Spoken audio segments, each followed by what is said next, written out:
people. I am genuinely freaked out right now about this whole Brexit thing. After we did our Friday show, I went home and I was pretty tired. I went to bed and I'm lying there in bed. It's like nearly midnight on the East Coast time. And my wife's already asleep next to me, and I'm going through the, the iPad. And it says, chaos in Europe, you know, Britain falls, or like, Euro out, whatever. And I actually looked at the URL to see whether it was a hoax, because we had all been told that it wasn't going to happen. Like, it was going away from Brexiting and onto the staying. And because I had this, like, bedrock belief. I have friends who, like, live and work in London. They said, oh, don't worry, we're very sensible people. This isn't going to happen. It's a lot of talk, but that we don't do that sort of stuff here.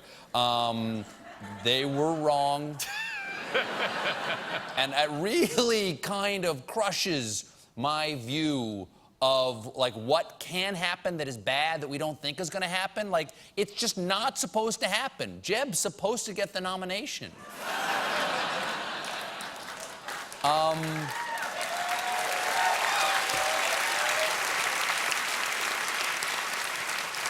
And it just kind of proves that people over there aren't really smart, but apparently it's just the accent makes them seem smart.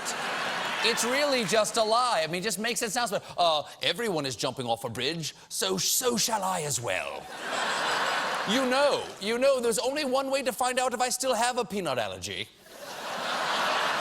Say, is this electrical socket still working? I know, I'll find out by placing my tallywhacker in there. Oh, my word. Oh, zounds.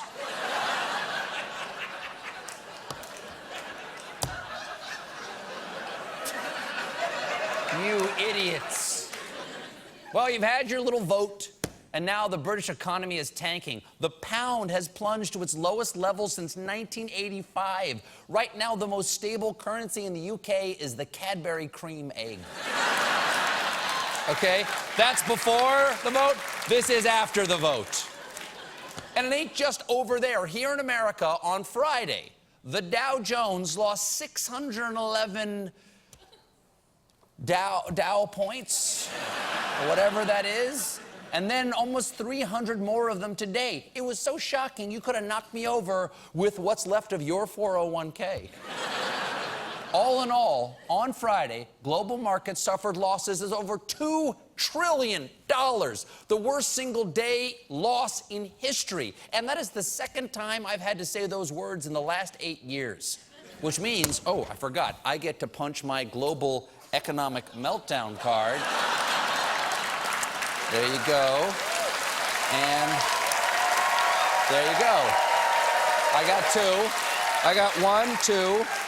I just one more, and I get a free everything, because there will be no more money. We will all be bartering with baby teeth. You put the baby teeth in a gourd, and it keeps away the evil spirits. So, God, I hope that's a joke. So that's the madness. Here's the crazy part. It's going to take at least 2 years for Britain to leave the EU.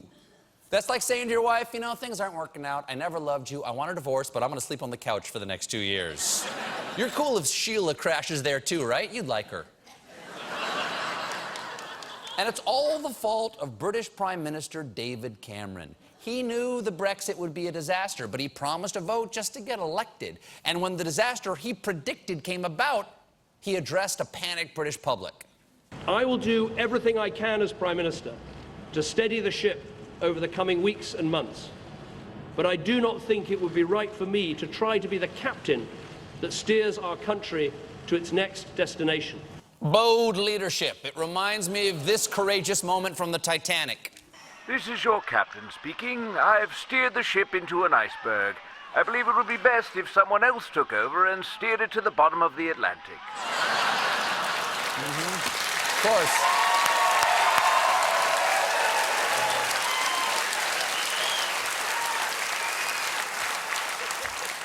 Of course, not all Brits are sitting around asking, what have we done? Most of them Googled it. because the search, what happens if we leave the EU, spiked by over 250% after the polls closed. Which is kind of like Googling what happens after unprotected sex on your way to the baby shower. In fact, there's been so much Brexit remorse that people all over were tweeting with the hashtag #Regrexit. Which is very cute, but I gotta say, no disrespects it, but your Brexit referexit could cause a global economic deprexit.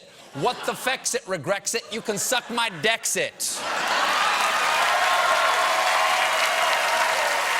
All legal. All legal.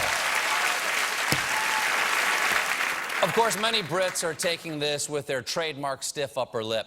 Joining us now, live via satellite, is one British voter who has stayed cheerful. She's a childcare worker, and she's asked to remain anonymous. Please welcome Mary P., everybody. Hello, Mary. Hello. Well, thank you for joining us. How's it going over there? Oh, practically perfect in every way. Just a spoonful of sugar helps the medicine go down.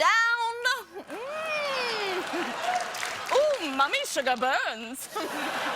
Well, Mary, it really seems like this Brexit vote has kind of freaked you out. Oh, no, Stephen, not at all. Yes, I voted to leave, but I never thought it would happen.